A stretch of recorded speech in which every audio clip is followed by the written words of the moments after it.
Hi, this is something that I recorded earlier today. I actually went through and I did this recording live previously, and I ended up having a screenshot from my computer in the screen on the broadcast, and so I wasn't able to let anybody see myself in the picture, and it was just messed up. So I decided to go ahead and do this live again. This is my message on an article that I read in News Medical Life Sciences, Causes of Gender Dysphoria by Dr. I don't want to mess it up, Dr. Mandel, and this person talks about gender dysphoria and the difficulty in identifying with the biological sex of the individual. The story covers the fact of gender dysphoria, being the theories on gender dysphoria, and the points that she makes is that these psychiatric and biological causes, which was traditionally thought to be a mental ailment, is she's saying that there may be evidence that it's not mental causes, but all throughout the article, everything's may. There is nothing definitive in here that leads to saying that these causes are specific, or that there's specific causes outside of this. So why is that important with me? Well, I struggled with gender dysphoria for over 40 years, and as I'm reading this, it's like every study that I've read, the synopsis leads you to believe that there's medical causes for gender dysphoria, but they don't have anything that's definitive, or even that they can cite that really takes it in that direction of anything that I've read. And most of the studies that I read were before 2014, but I am reading some new ones that are defining that, and they still aren't conclusive. So here's the thing. People struggle with all kinds of issues. And I can remember back dealing with gender dysphoria. It is back at around 5 years old was when I started to realize it, and I didn't have a family that took me in that direction. They didn't even know. They had no idea. My family was conservative, so there was no reason why I would struggle with this, but there had to be something that happened that caused it. So, but as I see it, there was a lot of issues with self-esteem and self-confidence that I had, and as a child, when I would play ball, I remember we'd be playing kickball, and I would pray that the kickball wasn't going to come flying out to me. They would put me clear out in the way out in the outfield, hoping that the ball wouldn't come that way, because I couldn't catch.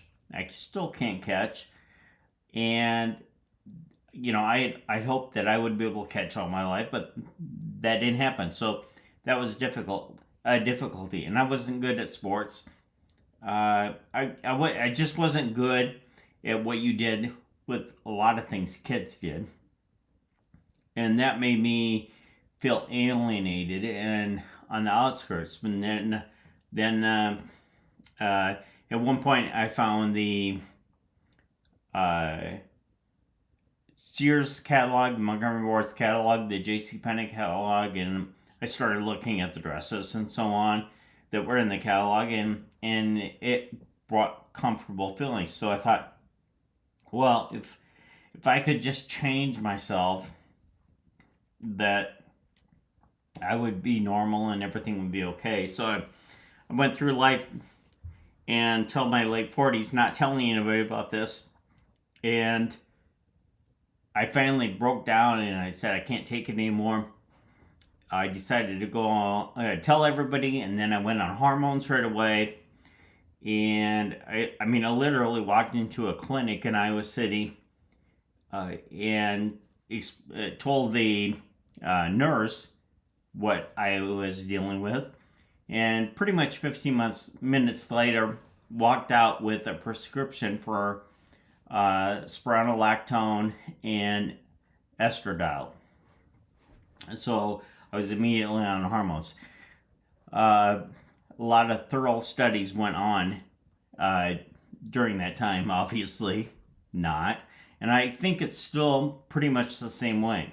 So I ended up having a moment where everything changed and I just realized that I can't do this anymore. And so in that moment, up until that point, I had so much anxiety, and it was difficult to experience. But it got to the point where I couldn't take it, and that's why I went and did what I did. And then to have a situation where the gender issues seemed to stop in a single moment. Actually, not seem to, they did stop in a single moment. And then I was worried about, okay, when is it coming back? And so that anxiety was there. Well, I ended up getting involved into transformation recovery, and that changed everything. And I tell you what, I'd like to say that this video was as good as it was earlier today. It's not. I'm starting off horribly.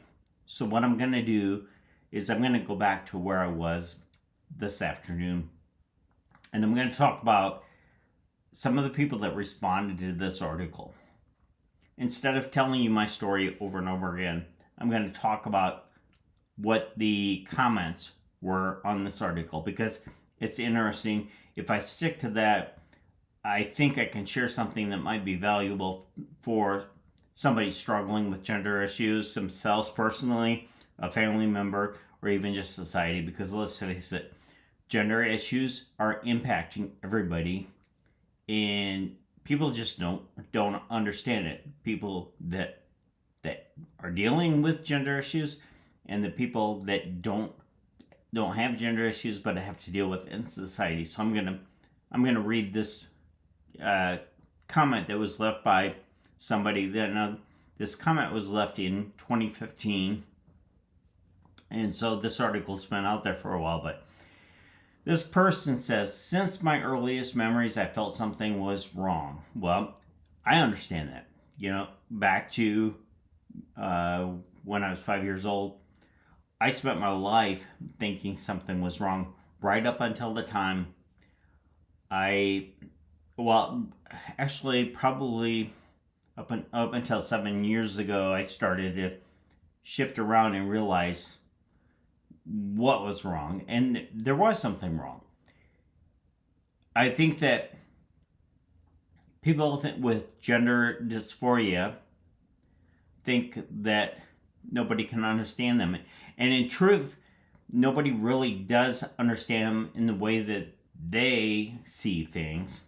But they don't have to, because anybody struggling with something has a unique experience that probably other people don't seem to understand. But when you look at recovery and you look at the people, like people dealing with alcohol, people dealing with drugs, people dealing with porn, people dealing with codependencies, it's interesting. The more I'm around them, the more I listen, and I've been actually working with, and I've been leading a group for the past 7 years, is that we all say the same thing. It's just whatever the problem is, you insert the problem. And so we have that same feeling in some resorts to another. Now, when you deal with gender dysphoria, you think the solution is to go in and have physical changes done to your body and alterations so that you can look how you think you are. But in the reality is you're modifying who you are, who you really are. And before supporters or before people who want to affirm gender issues, before you go there, just take a step back and be open about this for a second, because I understand why you want to go there.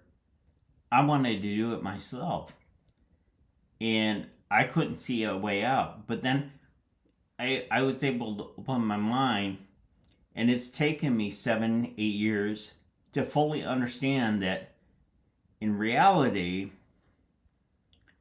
I am who I've always been right now. I mean, this is me. And I had to be comfortable as myself and work with that, so that, man, this is just really tough tonight to sit there and roll through this. But I keep on going down the different path, and I don't want to do that. I guess I'm doing this so I can learn how to present this better, and how I can help people understand better, and I can share my experiences, and I can relate to experiences. And I'm new on this channel. I'm new on YouTube as far as recording videos, so please forgive me from that part. But this is part of the process of doing that. So. And I keep on coming back, and I keep on getting distracted, and I have to stay focusing on the topic at hand, which is really important. I really want to express it, but I don't think I'm doing it so well tonight. So I'll probably go back and edit this video afterwards, but this is a live video that I'm doing, and I'm doing it live because I want to keep on getting better at presenting. And so I guess I have a couple focuses tonight, and I'm using the gender dysphoria topic. And man, did I do it really good today, but I just had the screen messed up, and so it didn't roll out. It probably would have been a great podcast, and I probably should have saved it, but we'll let that go. So I'm going to come back to the person on the comment, and it's they said I had to fake things that did not feel natural to me so I could blend in the best I could. And I did that all the time. I understand that. I tried to do as macho things as I could. I had the cars, had the motorcycles and everything. I raced motorcycles. I tried to fake everything. I always had to be with a beautiful woman, and I've been married 3 times, divorced 3 times. I get that. I wanted it. I felt like I was faking things. I remember at one point I told my mother, and I, after she found out, she said, well, I just don't get it. She goes, I feel like I was in costume. And I said to her, that's exactly it. I've lived my life, the 40 years, feeling like I've been in costume, and I haven't been myself. And it made sense for me at the time. But what I didn't realize is that I spent 40 years trying to be somebody that I wasn't. And because I was uncomfortable with who I am. And I know you're like, okay, so you changed, but when I changed, when I went on the hormones, when I started dressing, I lost the anxiety, which it made me feel better, but I didn't feel right, and it didn't solve my problems. Because even when I was dressed and I was transitioning and I'm on the hormones, I wasn't being myself. I wasn't being who I am. I didn't know myself. I didn't know my soul inside myself, and I wasn't being authentic. I was being who I thought I was. I was being the vision that was in my brain, the one that made me feel comfortable. But being ourselves, being authentic, it's tough. It's tough for everybody. We all struggle with things. It's tough to just come out and say, this is me, this is who I am. I'm the guy that can't catch a ball. I'm the guy that's been married and divorced 3 times and have struggled to have a healthy relationship that can last a lifetime, which is what I wanted when I was growing up. I'm now the person who accepts myself for who I am. It's no big deal that I can't catch a ball. It's no big deal that I just don't do relationships. It's not an important thing in my life because I have so many other things that fill up my life and complete me, make me happy, and help me move forward. So my self-esteem and confidence is here today, and I don't have to be on hormones. I don't have to be dressed. This is not a part. Gender dysphoria is not a part of my life in the sense of it doesn't dominate me. It doesn't control me. It's not my God. My God is Christ. I'm a Christian. I believe there. And I thought all along I'd never get into heaven because of this gender issue, and that's not true. That's not true because I just hadn't had the right experiences. I hadn't had the right disciples to help me to see that it's not true. Okay? And I'm not talking from a legalistic point of view either, but there's so many false beliefs that I had. So now this person continues on. They say, you spend most of your life acting a part, and otherwise I felt like I would not be accepted by my peers or my family. So true. For 40 years, I thought I would never be accepted by my family. Thought my friends would abandon me. My friends were predominantly strong Christian people who were church-going people, conservative Republicans, and my family was conservative Republican. Nobody abandoned me. Nobody on my Christian friends, Republican friends, they didn't turn their back on me for having gender issues. That they didn't. As a matter of fact, quite a few of them were like, wow. And now my story, I came out to everybody about 6 months before Bruce Jenner, now Caitlyn Jenner, came out and did the announcement. So I was 6 months before that. So nobody had really had the big aha moment for Christians and so on. And so it was an opportunity for them to really take a step back. And I remember even like my best friend, he went and did a ton of research on gender issues, and he was like leading me to Christ. He was, a diehard Christian, and he had preached in churches, and it really caused him to step back and have to think things through.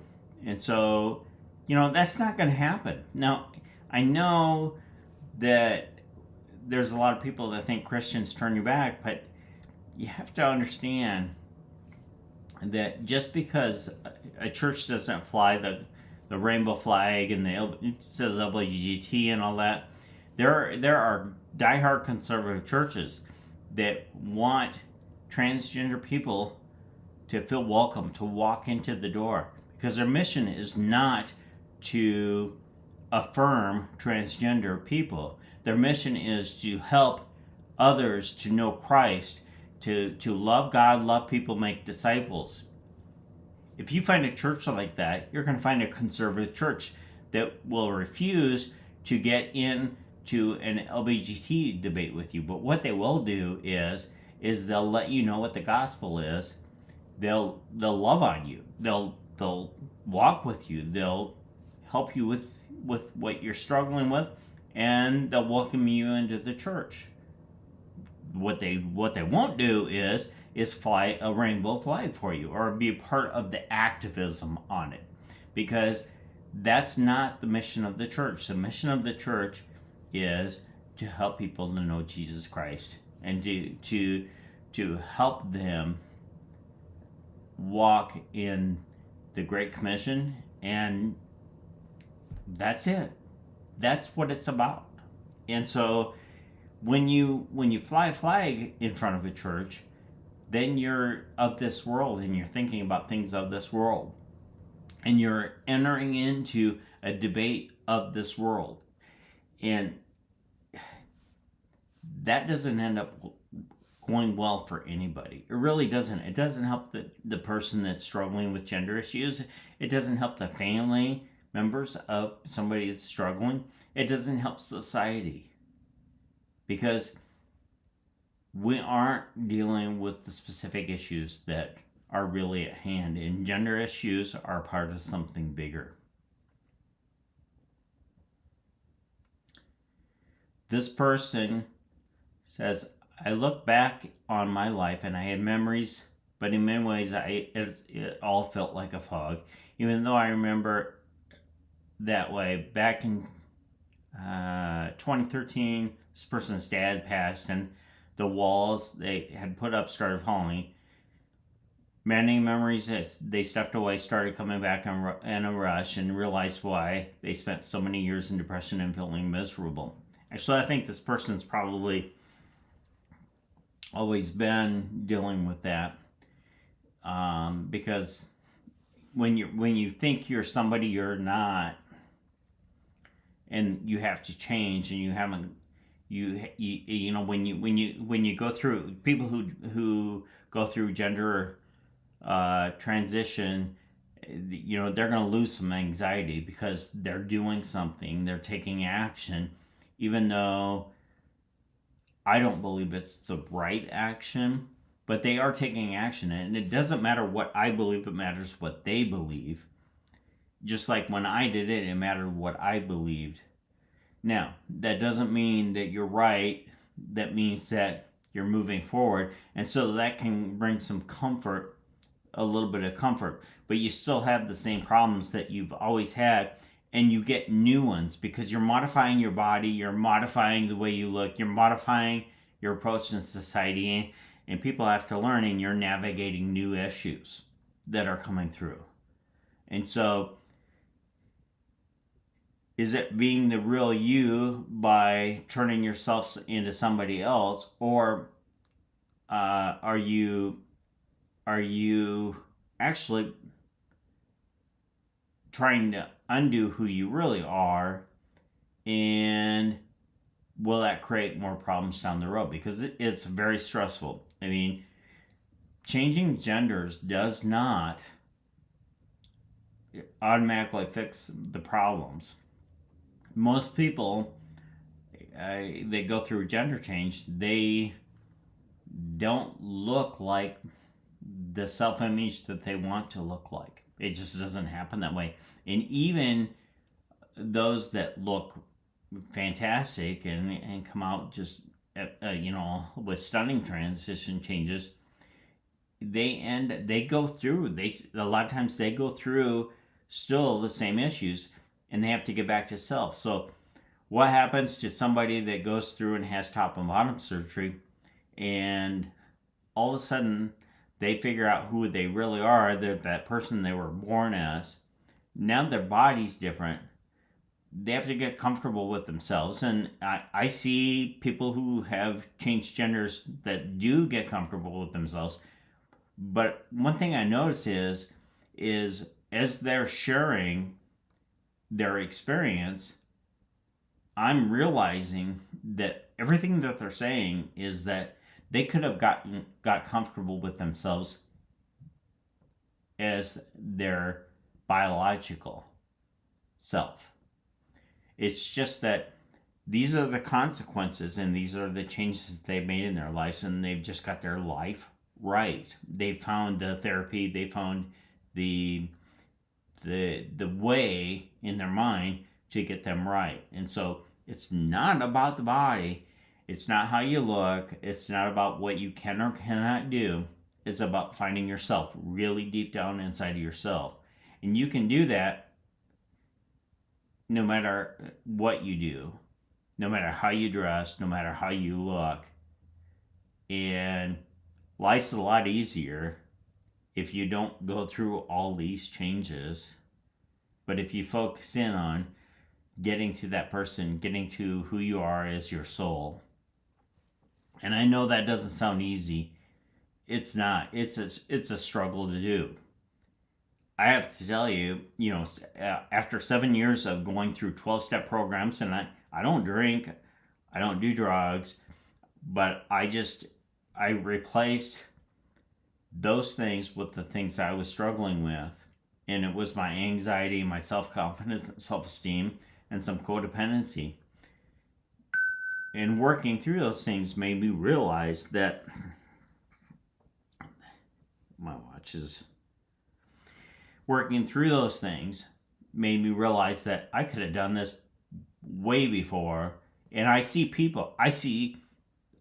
watch so many people that are well-adjusted, transgender people, transsexual people that are in a place where I just know, I can see it. I'm like, yep, you're comfortable with who you are today because you made these changes, but you could have been comfortable with who you were when you were younger if you would have walked through the same process with that.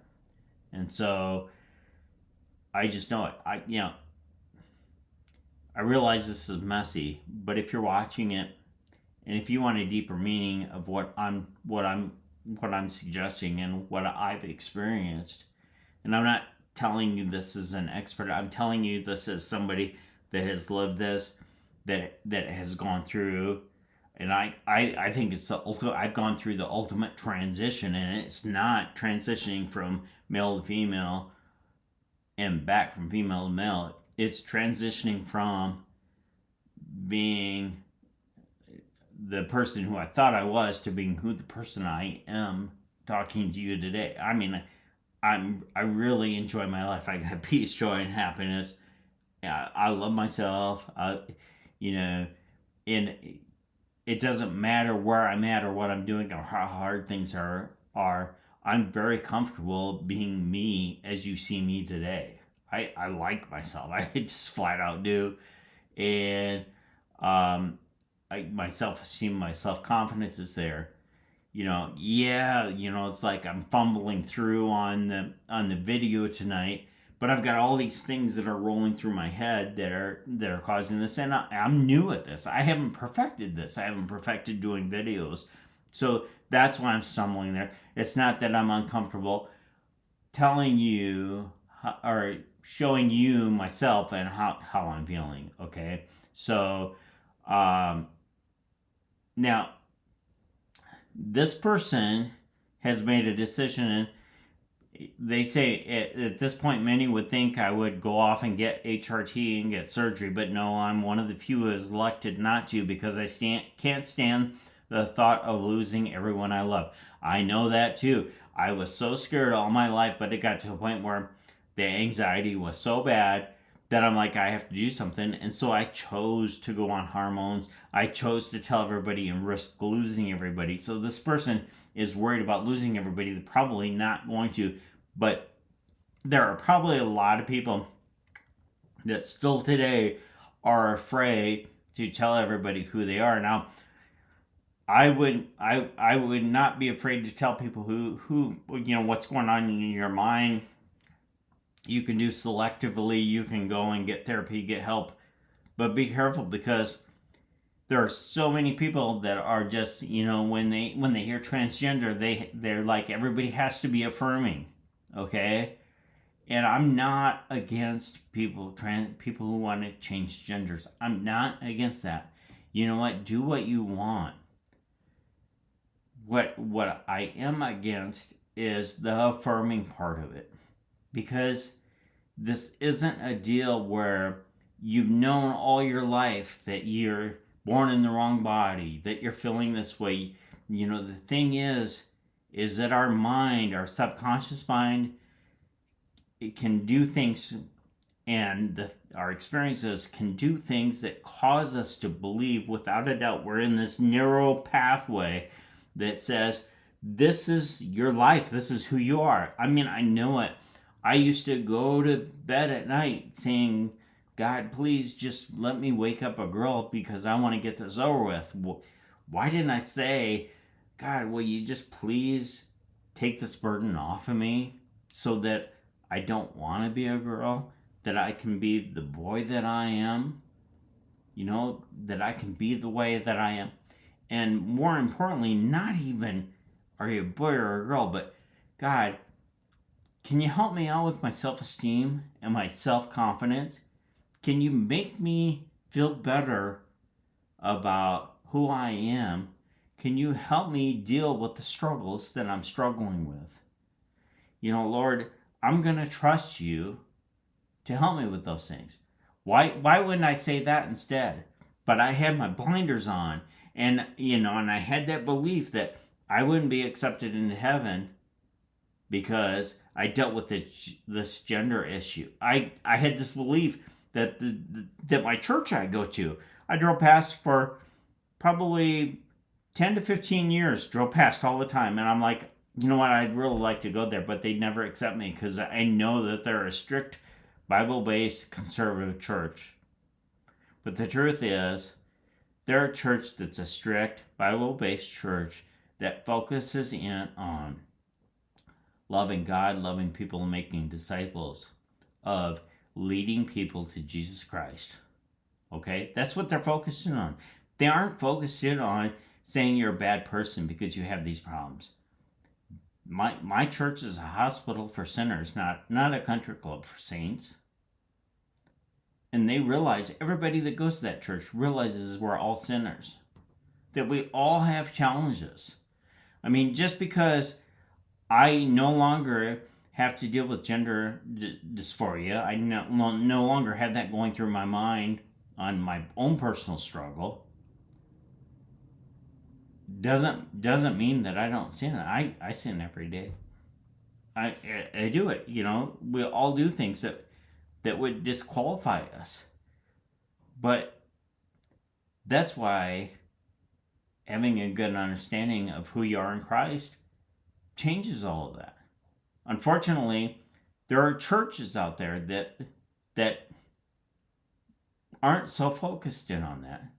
And so I want to be careful. I don't want you to think that I'm saying go out to the next church you find, because I'm certainly not saying that. I am not saying that they're going to just embrace you. I'm not saying that. I am saying the church that flies the rainbow flag, they're going to affirm you. They're going to tell you it's okay to be you, and that what you're doing is right, and that God loves you and He embraces you that way. But the reality is that it's a sin to do it. Now, I'm not condemning you by sitting there saying that, and nobody's going to come up and say you're a sinner and do all that if you get to the right church. They're going to get you. They're going to say, hey, come on in, and they'll get you to sit with them. They'll say, welcome, come on in and sit with us, and tell us what you're thinking, and what's going on in your life, and what are you about. And they'll share with you what their experience is. And they know that they can't change you. I can't change you. You can't change me. We can't change anybody. Okay? I can with God's help change myself. That's what's happened. Okay? I'm responsible for me. But I cannot control what other people do. I can't control what you do. I can't make a difference in your life. I can just put it out there, and you can decide what you want to do. You can make up your own mind what you want to do. You can make up your mind what you're going to believe. And I can be an example. And that's what's happened over the last 7 years, is that I see people that were alcoholics. I see people who were into porn. I see people who were cheating on their spouses. I see people that were doing drugs. I've seen people completely change their lives. I've seen marriages saved. Those are all examples for me that help me to know that I can change my life, that I can change what I do and my decisions that I make with the help of Christ. And that I know how to walk through it now. Well, I'm going to take that back. That's a pretty arrogant statement to say. I have confidence that the Holy Spirit's going to lead me in the right direction. Okay? I have confidence that I have Jesus walking with me, and that what I'm sharing with you, I'm able to do because of my relationship with Him. Now, even if you aren't a believer, let's say you're not a believer, you can still go through, and you could go in and do a 12-step. I used the AA Big Book, the Alcoholics Anonymous Big Book. I did my step study. And I'm not talking about going to a meeting every week or every night. I'm talking about actually doing a step study where you sit down and you do it. There's other options for studies that you can do. There's the Bondage Breaker by Neil Anderson. There's actually a step study that's in there that is different than what the 12-step study is, that will take you through, and it can accomplish what a lot of people need to have in their lives. Anybody struggling with anything can do it. So if you're dealing with gender issues, if you have a family member dealing with gender issues, you're in a position where you can take advantage of walking through these things so that you can be the best for your family member or your friend or society. You can do this if you're struggling with it with yourself. Now, I get it. You think that there's no possible way, if you're dealing with gender issues, this is the way I am, this can't change. But be honest with yourself. Just because you change gender or start taking hormones, how many of your problems have stopped? You probably have your anxiety go down in your life, a little bit less anxiety. You probably feel more comfortable about that. But what about all the other issues that are in your life? Is your self-esteem up? Is your self-confidence up? And let's say that's even come up a little bit. Is it because you transitioned? What did transitioning do for you? How did it change your life to make you feel better? Now, if you just transitioned, you're probably going to say, oh, this is great, this is everything. But be serious. Do you still struggle with all your other problems that you had before you transitioned? And how did those problems impact your need to go where you felt comfortable?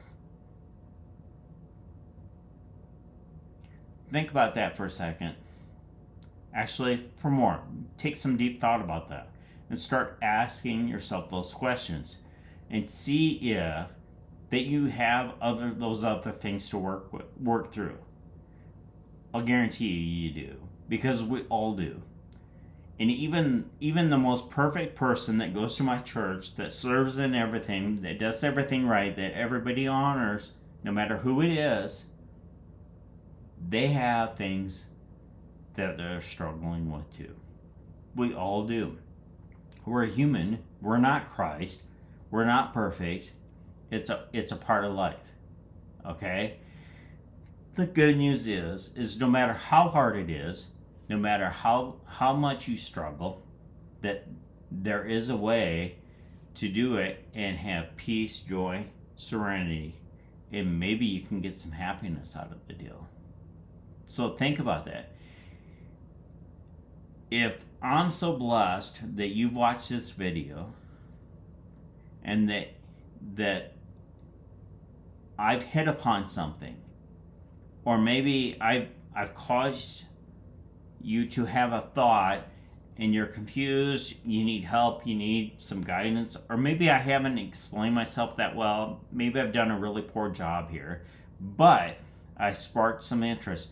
Leave a comment, send me a message, ask questions, and I'll try and do better, and I'll try and answer what it is that I can help you with to help you find your way into a place where you have that peace, joy, and serenity. Okay? I didn't get through all of this letter. I wished I would have. I did it this afternoon, but I'm running out of time. I have to leave. I'd really like to do more, and I wish this was better. I wish I was better defined, because it's just so important. And I hope somebody that really needs this doesn't leave before they get here, and doesn't leave before they're willing to reach out. And if it's not me, go find a 12-step program. It's gonna feel weird, but put 6 months into a 12-step program so that you can get past why do I need this, and you can get in there, or buy the Bondage Breaker and read it. Just read the book. Go read the book, The Bondage Breaker by Neil Anderson. It will make a difference. It'll make a difference in everybody's life. Everybody's recovering from something. Just bottom line. So, I feel really blessed if you're still watching this. And I hope you do. I hope you have a blessed night. And I'll be back again doing another video. But thanks for watching. Have a great day.